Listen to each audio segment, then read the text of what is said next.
el colapso del sistema financiero parece haber comenzado, reviviendo los fantasmas del pasado que en el 2008 llevaron a una crisis global económica casi mundial. Todo comenzó la semana pasada con la quiebra del Silicon Valley Bank, un banco con más de 40 años de historia y uno de los más sólidos en Estados Unidos, que aunque quizás no te suene como otros bancos más famosos como el Citibank, el Bank of America o el Wells Fargo, el Silicon Valley Bank era uno de los top 20 bancos en Estados Unidos y fue considerado como el mejor banco por la revista Forbes por más de 5 años consecutivos. Pero entonces, ¿qué le pasó al Silicon Valley Bank?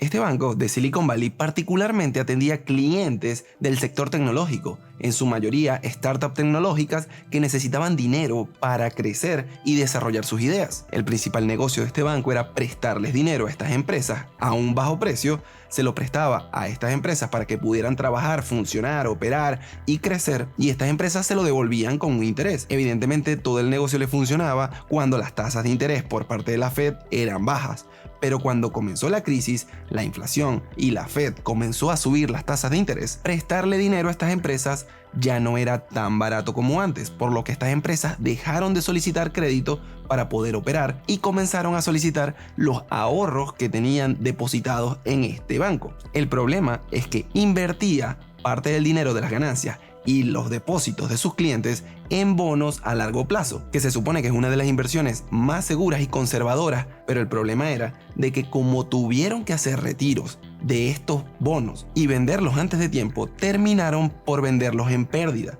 lo que representó para la empresa una pérdida de más de 1.800 millones de dólares. Porque imagino que lo sabías, los bancos no están obligados a simplemente guardar el dinero que tú depositas. Los bancos invierten con tu dinero, lo invierten en diferentes sectores, hasta lo vuelven a prestar a otras personas y el retorno que tienen gracias a estos créditos normalmente es un beneficio para la empresa. Claro, este negocio funcionaba de maravilla cuando las tasas de interés eran bajas y prestar dinero era muy rentable para los bancos. Pero cuando la Fed comenzó a subir las tasas de interés y los clientes dejaron de solicitar tantos créditos, estos clientes, para poder manejar sus finanzas, pagar sus deudas, pagar proveedores, pagar sueldos, dejaron de solicitar crédito para poder financiarse y lo que hicieron fue buscar y solicitar los ahorros que tenían dentro del banco. Pero como el banco los tenía invertidos en bonos a largo plazo, tuvieron que liquidar estas inversiones vendiendo los bonos en pérdida, porque estos bonos normalmente funcionan de 2 a 3 años, donde tú inviertes el dinero y cada cierto periodo de tiempo, cuando termine el plazo, el gobierno te devuelve tu dinero más los intereses. Muy similar a la forma en la que funcionan los plazos fijos en los bancos, donde tú pones un dinero con un tiempo determinado y cuando el tiempo termine, el banco te devuelve el dinero más un interés. Pero como lo tuvieron que liquidar antes de tiempo, terminaron vendiendo sus activos en pérdidas, simplemente para poder cubrir la demanda de sus clientes al retirar el dinero. Esto tuvo un impacto en el valor de la empresa, en el valor del banco, donde las acciones del Silicon Valley Bank cayeron más de un 60%. Estas dos cosas combinadas, la pérdida de 1.800 millones de dólares más la caída del valor de las acciones de la empresa, despertó las alarmas en los clientes y en los inversionistas, que decidieron comenzar a retirar todo su dinero del banco lo antes posible para evitar un mayor problema. Y en tan solo 24 horas retiraron más de 40 millones de dólares de todas las sucursales del banco. Por lo que en este punto el banco se vio en la necesidad de congelar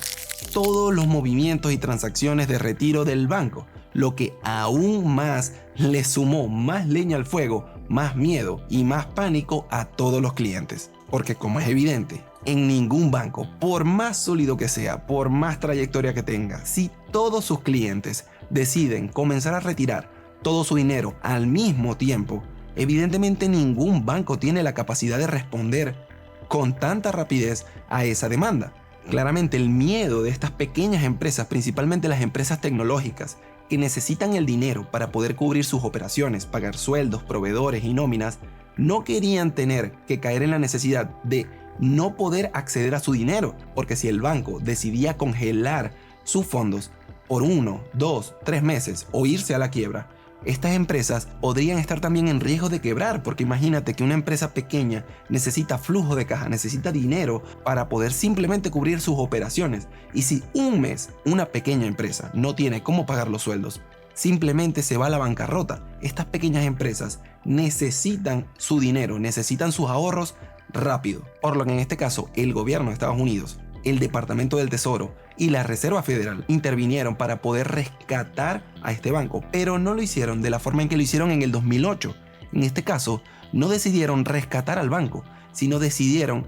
rescatar el dinero de los clientes del banco. Y este solamente fue uno de los 3 bancos que terminaron quebrando hace una semana, hace poco tiempo, ahora a principios de marzo del 2023, y que ha desencadenado una ola de pánico y miedo en muchos sectores, haciendo caer todo el sistema financiero, todas las acciones de todos los bancos, grandes, pequeños y de cualquier lugar del mundo, cayeron significativamente su valor. Y de igual forma, los activos refugios como el oro y hasta el Bitcoin subieron de valor, porque en estos casos, las personas o los inversionistas deciden mover su dinero de estos activos de bancos, entidades financieras, a otros activos como refugio, principalmente como el oro, que es uno de los activos refugio más tradicionales del mundo. Pero el Bitcoin también ha visto su beneficio gracias a todo esto que está pasando y ha visto incrementado su valor significativamente en las últimas semanas, llegando hasta este momento donde estoy grabando el video a prácticamente $28,000,